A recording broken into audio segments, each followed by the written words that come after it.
Okay, so this is exercise 15.6 on differentiation. Now, what's asking is if theta equals 3t squared minus a third t cubed, evaluate dt to dt, evaluate the first derivative at t equals 2. First derivative, bring the 2 to the front, multiply it by the 3, and we get a 6t. And then bring the 3 to the front, multiply by a third, and we get minus a third, multiply by minus a third, so 3 times minus a third is minus 1.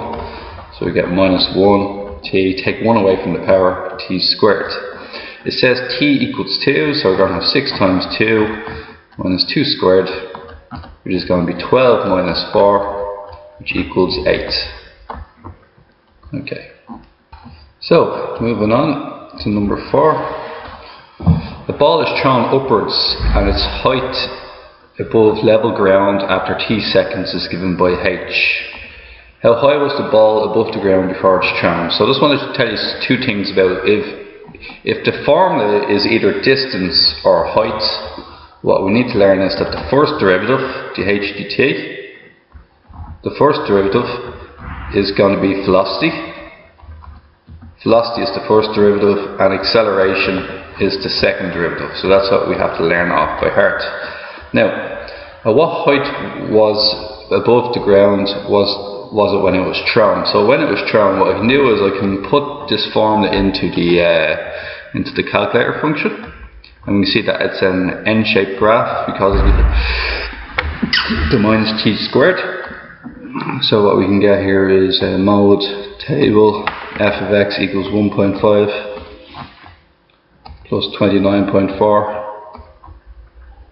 x minus 4.9 x squared, and we can go from 0 to, I don't know, 10. Now we can look what happens, alright? We can see what happens here.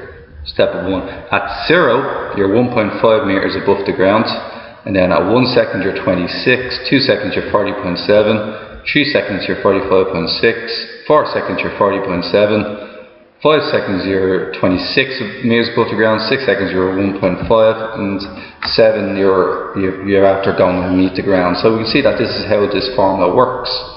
Okay, so it describes the ball going up and then going back down again.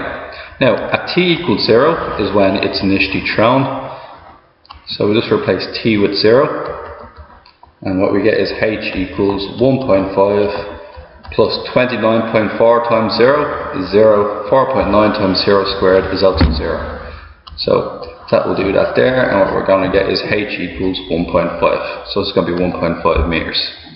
So the answer to part 1 is h equals 1.5 meters. As shown on the calculator. Now, find dh dt and state what it represents. Well, part 2, so dh dt is going to be the 1.5 differentiates into nothing. The 29.4t just differentiates into 29.4. You drop the t, bring the 2 to the front, and we get minus 2 times 4.9, which is 9.8t. That's the formula for the ht, and this represents the velocity of the ball.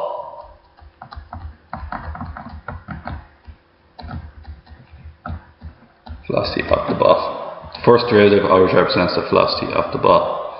Okay, now that this is done, what is the maximum height reached by the ball? Well, the maximum height, okay, is when the ball reaches the top. So the function here, which is n-shaped, okay, goes up like this and comes down. It has a maximum, which is here. And we have to find out what this maximum point is. Now what we can look at from our graph is that the maximum is 3 seconds, 45.6. But how do we determine this? Using algebra. Well, at the top, your velocity, this is velocity versus time, velocity here, time here. At the top, your speed is 0. Oh, sorry, it's height versus time, excuse me. Here, your speed is 0 when you reach your maximum height. So the h dt equals 0. So what we're going to do is we're going to put this 29.4 minus 9.8t equal to 0. 9.8t equals 29.4. Divide by 9.8. Okay, so divide by 9.8.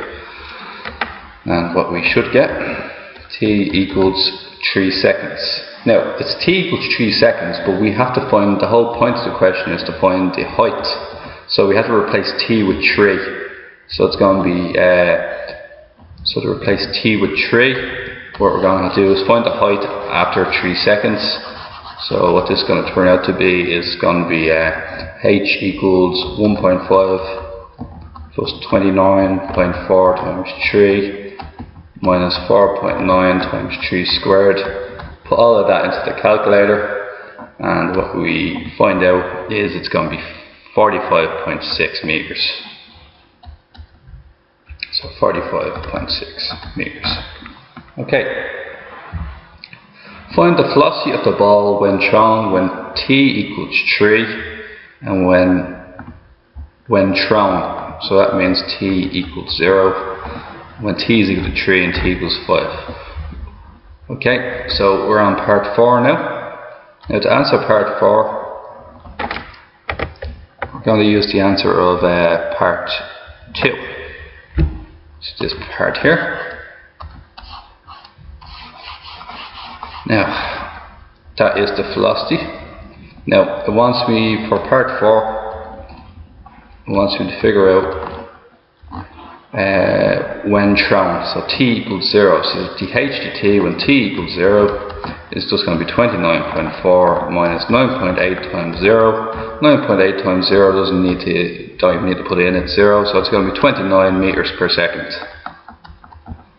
So the first part is 29.4 meters per second. Okay.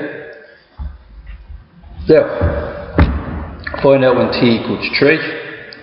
Well, when t equals 3, it's going to be 29.4 minus 9.8 times 3, which is 29.4 minus 29.4, which equals 0. So this one here is going to be moving 0. And finally, when t equals 5, so when t equals 5, what we're going to do next is t equals 5, it's going to be 29.4 minus 9.8 times 5. And what that's going to equal is, put this into the calculator, 9.4 minus 9.8 bracket 5. What we get there is minus 19.6 meters per second. That means it's on its way down. Okay, so minus 19.6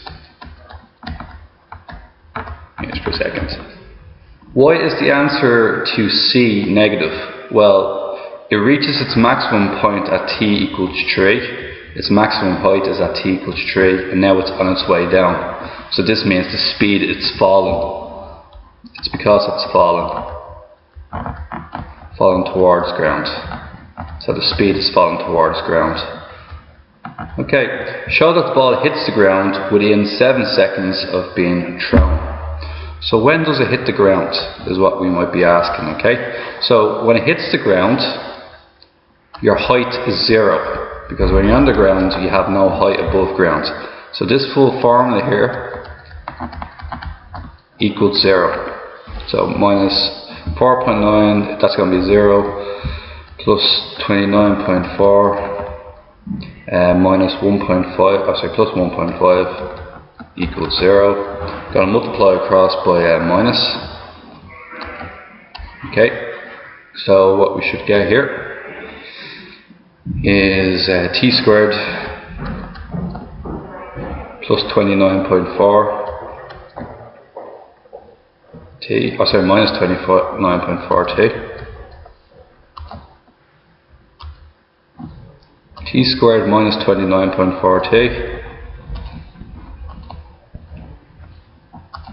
and then minus 1.5 equals 0. Now,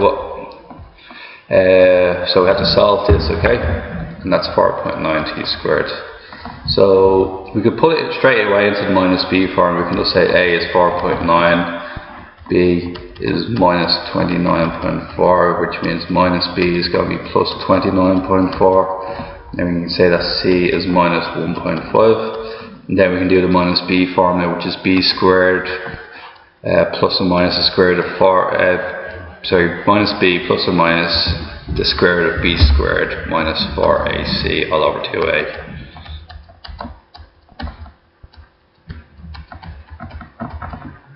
All over the square root of 2a. Okay, so just put this directly into the calculator. So what we're going to get is 4.9 minus b, which is going to be 29.4, plus or minus the square root of b squared, which is going to be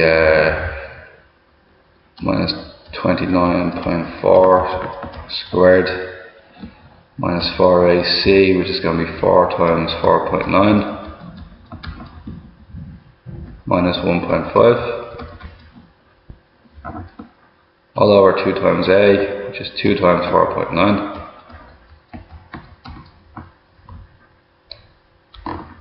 Okay, and then we're going to put all this into the calculator.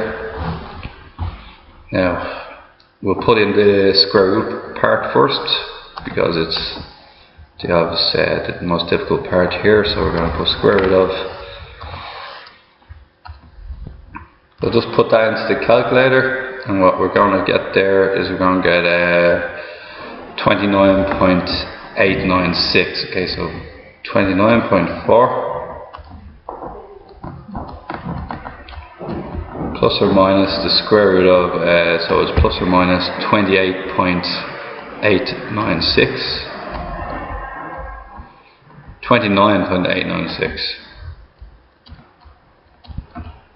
And this is all going to be divided by 9.8. Now, we're not allowed to have negative time, we're only allowed to have positive time, so it's going to be t equals 29.4 plus 29.896, all divided by 9.8. So we're going to add this number on the 29.4. Then we're going to divide by 9.8. And what we're going to get is 6.05. So it does go within 6 seconds. It lands on ground within 7 seconds. So 6.05 seconds. Done. Next part, which is question 6. A car starting at t equals 0 travels a distance s meters in t seconds, where s equals 30t minus 9 over 4t squared. Find the speed of the car after 2 seconds. Speed is the first derivative. The first derivative therefore is going to be 30.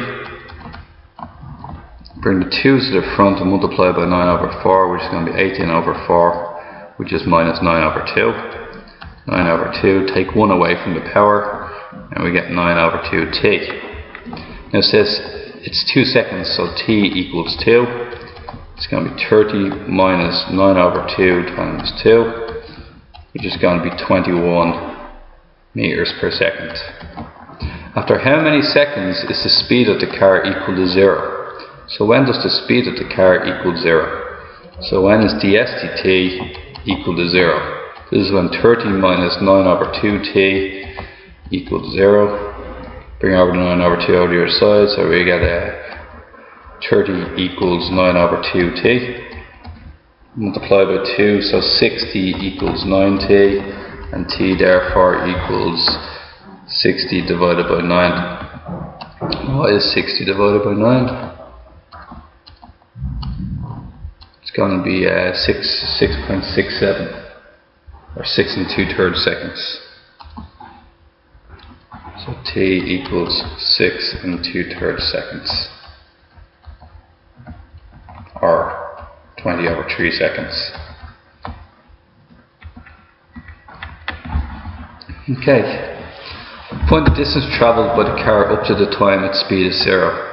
So what we know about the time is that the time is 20 over 3. t equals 20 over 3, and we need to find the distance. So this is s is the distance.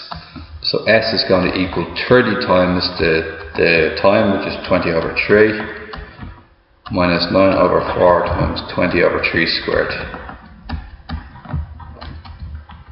So we put this all into the calculator.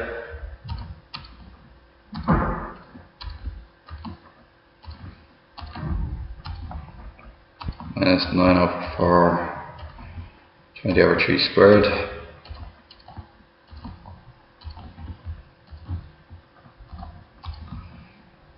And what we get there is 100.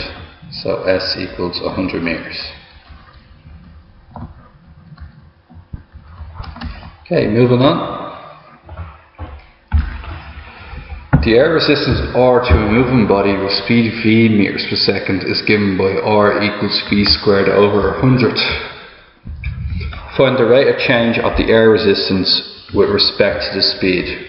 Rate of change means differentiate air resistance with respect to speed. This is the resistance expressed in terms of the velocity or the speed. So the rate of change is the first derivative. So it's going to be dr dv, and we're going to differentiate 1 over 100 v squared. 2 goes to the front, so it's going to be 2 over 100. Take 1 away from the power v, which is going to be 1 over 50 v. Okay, so that's first part of question 8, or v over 50. Then it says calculate this rate of change when v equals 16. So part 2, you just replace v equal with 16. So we're going to get 16 over 50. 16 over 50 is 8 over 25. Okay. Now, number 9.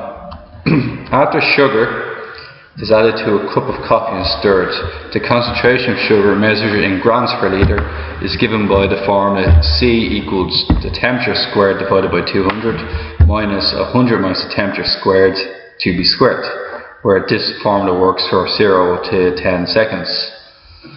Find the rate at which the concentration where t is time seconds after the sugar is added. Find the rate at which the concentration increases after 5 seconds. So, rate at which the concentration increases. We're looking for a positive number because it's increasing. Now, rate at which, rate is the first derivative. So we're going to get dc dt.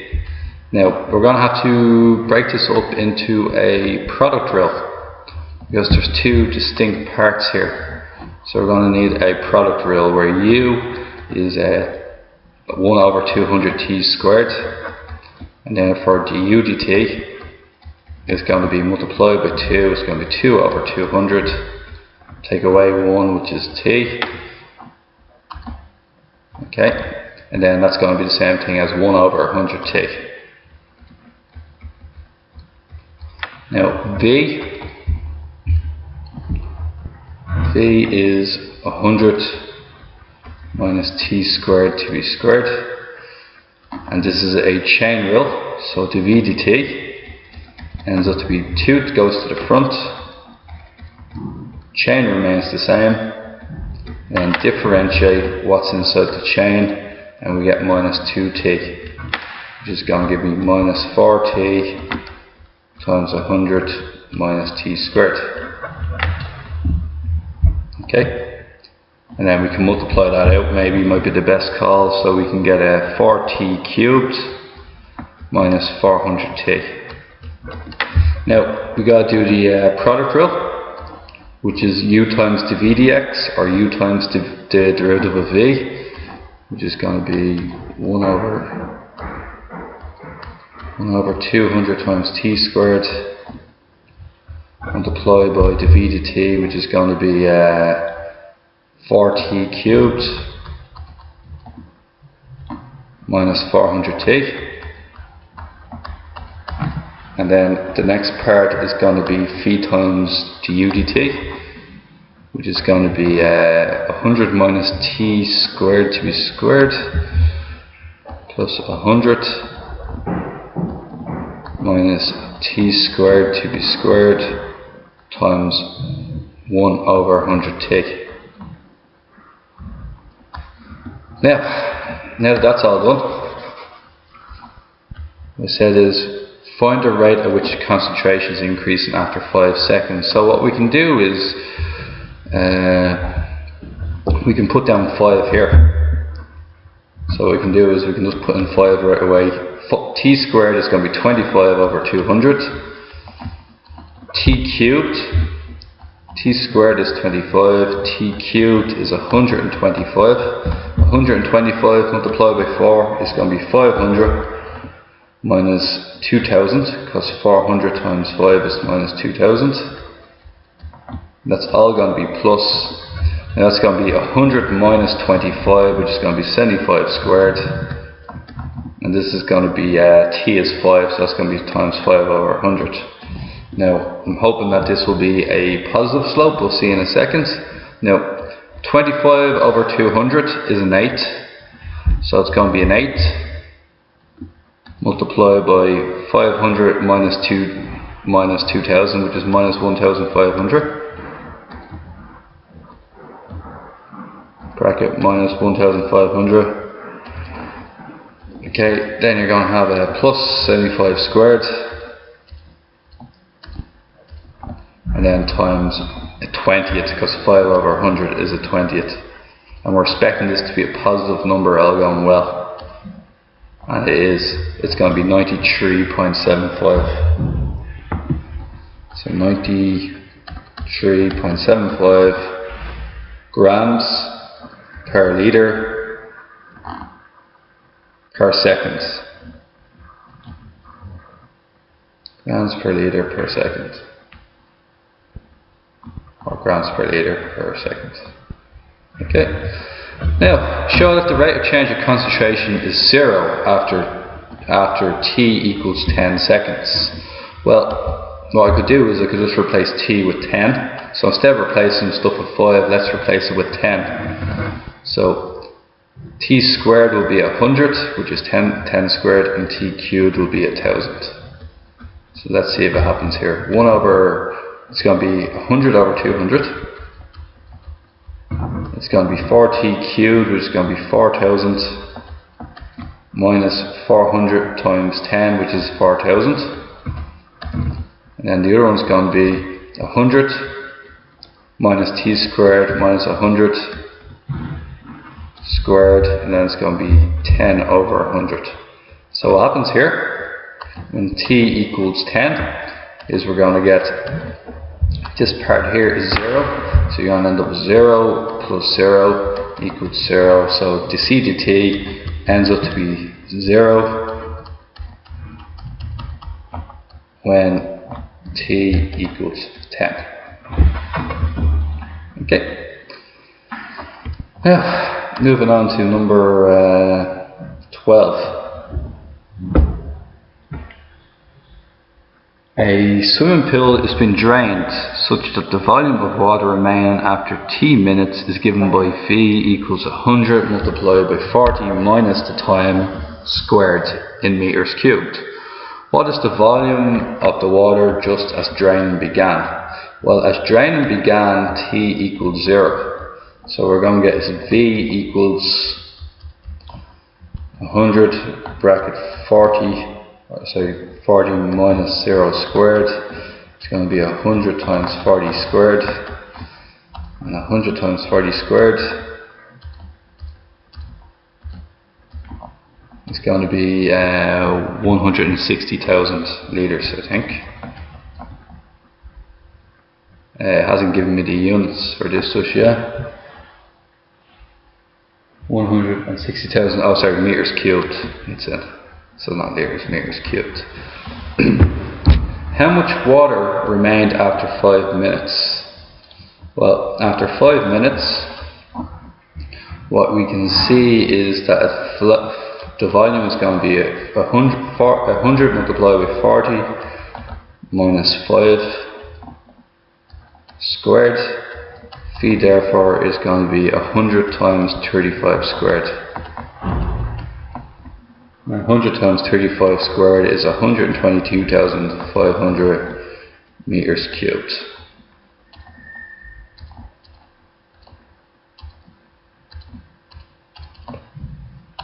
There it's there. Now, what was the average rate, keyword rate, at which the water was being drained in the first 5 minutes? Okay, average rate. Okay, average rate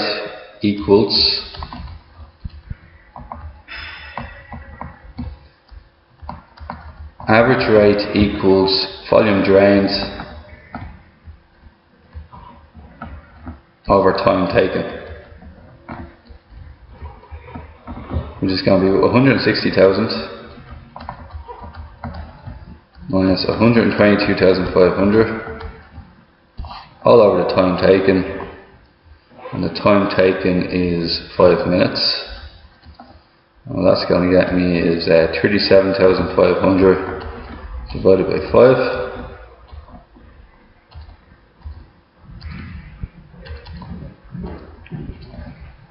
And that's going to get me 7,500 meters cubed per minute.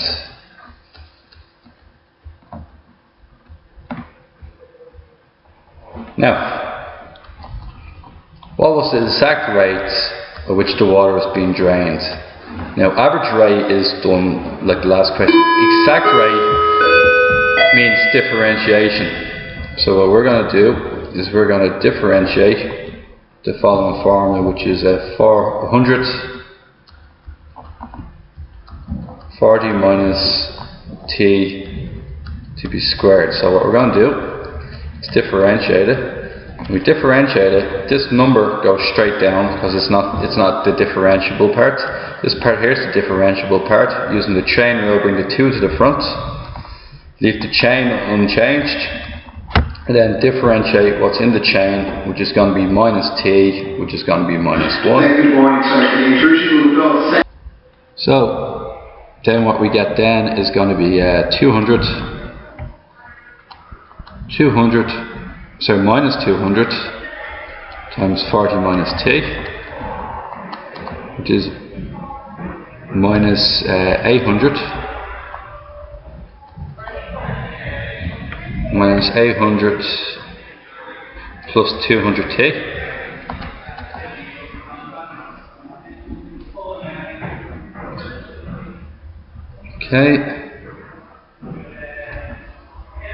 Okay, so there's only 200 with 40 is actually minus 8,000, not 800. Now t equals 5, so it's going to be minus 8,000 multiplied by 200 plus 5, which is going to be minus 7,000. Remember, you're losing volume at 7,000 meters cubed per minute.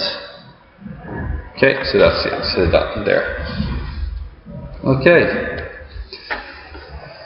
Now, number 14. The position of a particle moving on the x-axis is given by x equals cos 4 theta, where t is in seconds. Find the velocity and acceleration of the particle at t equals pi over 4 seconds. Well, remember, velocity is the first derivative, and when you differentiate cos, you're going to get minus sine. So it's going to be minus sine 4t, the angle remains unchanged. But you're also going to have to differentiate the angle, which is going to give you 4. So you're going to get minus 4 sine 4t. Now remember, t equals pi over 4. This means that 4t must equal pi. So it's going to be minus 4 sine pi. Now sine pi is the same thing as sine 180. So minus, change your calculator to radian mode if you want. Mode setup. Radian mode being the fourth one, so you're going to get minus 4 sine pi. And we get here is 0. So its velocity is 0. 0 meters per second, or 0 ms. Now, it says find its acceleration.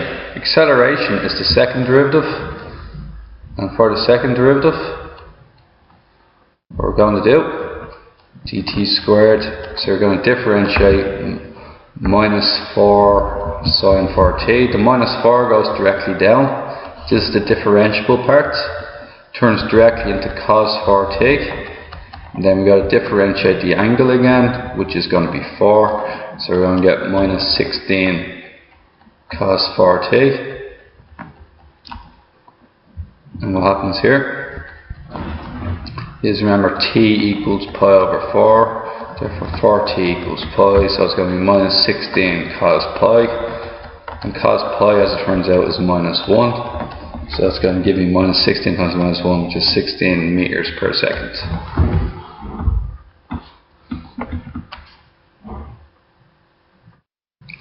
Okay, a shrub's growth measured in centimeters can be represented by h equals 20 ln 3t plus 1 plus 30 centimeters, where t is the number of years since it was planted. How high was it when it was planted? Well, we want to find h and t equals 0, so replace t with 0. So we're going to get h equals 20 ln 3 times 0 is 0, so 3 times 0 is 0, so it's going to be 20 ln 1 plus 30. And what we know about ln 1, to my knowledge, is that ln 1 is 0, so h equals 30. So it was 30 centimeters tall when planted. 2. Find an expression for the rate of growth.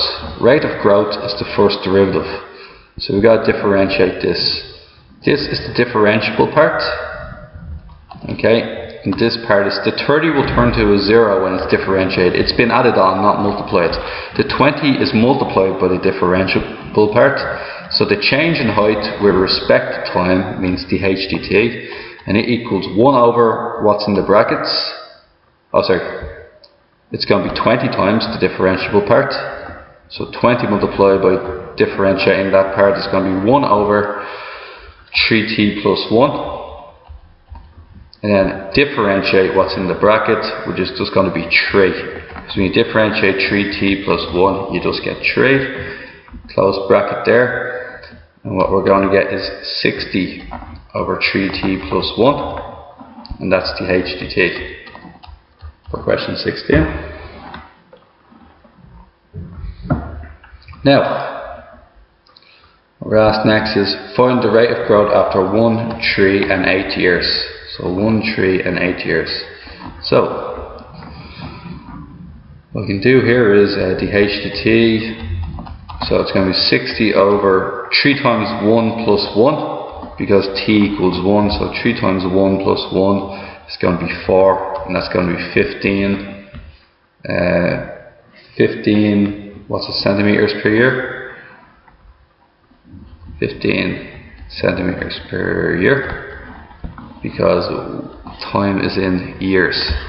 Then the next one is going to be when t equals 3. So the h dt will therefore be 60 divided by 3 times 3, which is 9. 9 plus 1, which is 10, which is going to be 6 centimeters per year. And then finally, the last one where t equals 8.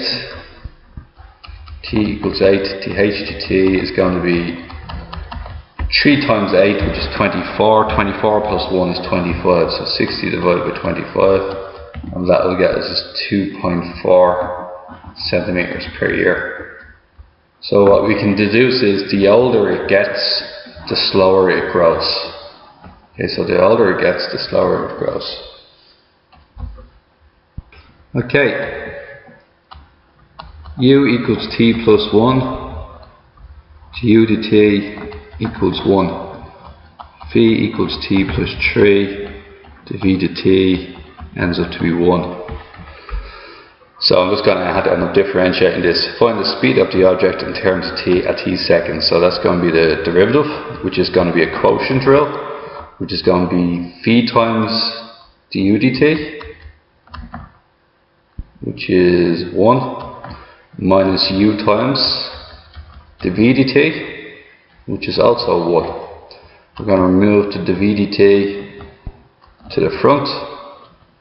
So the v dt can go to the front, make just 1 times that, all over v squared, which is t plus 3 squared. We're going to get is t plus 3 minus t minus 1, all over t plus 3 squared.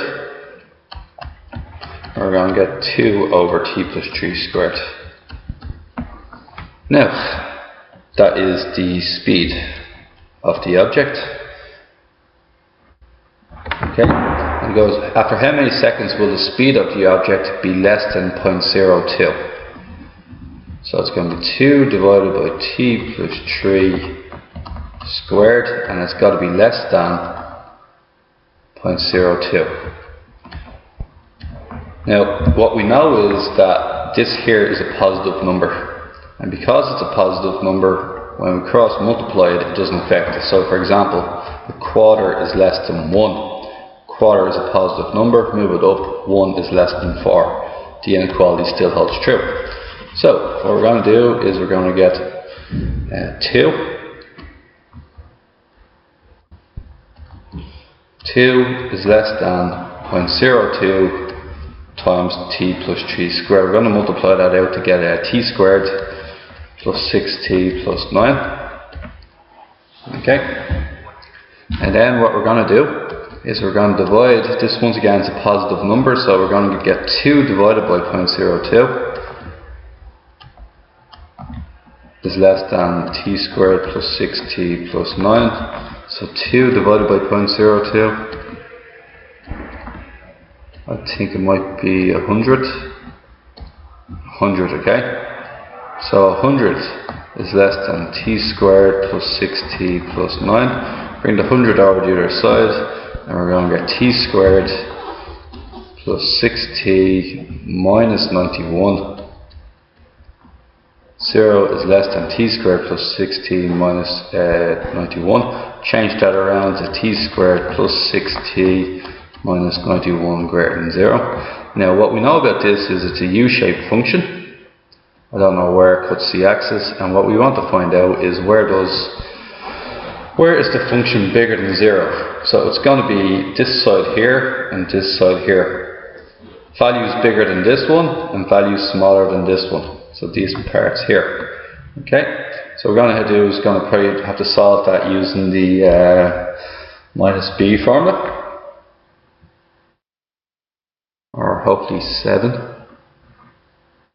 What's that going to be? 7 and 13. Actually, we don't need the minus b formula necessarily. We could have t plus 13 and t minus 7, because 91 breaks up into that. Solve equal to 0, we're going to get t equals minus 13 or t equals 7.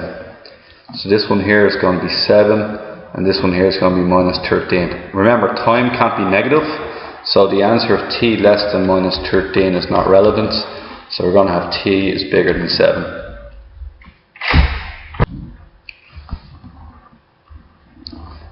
So after how many seconds will the object be less than 0.02? Well, it'll be roughly t equals 7 seconds, or just above 7 seconds when it finally becomes less than 0.02.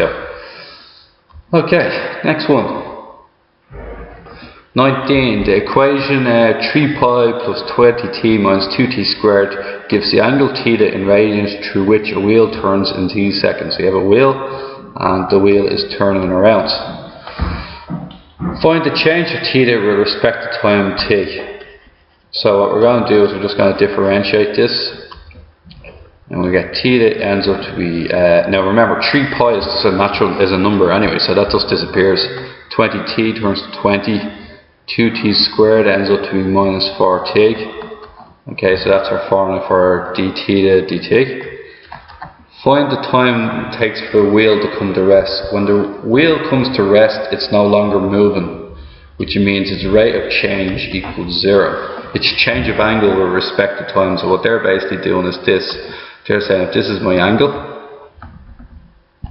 like so, what they're basically saying is as time goes on, my angle changes, like the clock, and then eventually when does it stop rotating and go back to when does it stop. So this means theta dt equals 0, so it's going to be 20 minus 4t equals 0, 4t equals 20, t equals 5 seconds. Okay. Find the time when the wheel takes to come to rest. Okay, done. Find the angle turned through in the last second of motion. So the last second of motion. So the last second of motion, dt to dt, you want to find out the difference between how much angle it turned after 4 seconds and how much angle it turned after 5 seconds. Will give you how much angle it turned within the 5th second. So what we're going to do is we're going to put down, we're going to find out this here. Okay, so it's going to be 3 pi theta equals 3 pi plus 20t minus 2t squared. So we're going to get t at t equals 4. How much angle has it turned? So it turned 3 pi plus 80. 40 times t is 4, then 2 times 16 is going to be minus 32, and that's going to be 58 plus 3 pi. At t equals 5, what we're going to get is t equals 3 pi plus 20 times 5 minus t times 5 squared, and what that's going to get me is 100 minus 50. So 100 minus 50 is going to be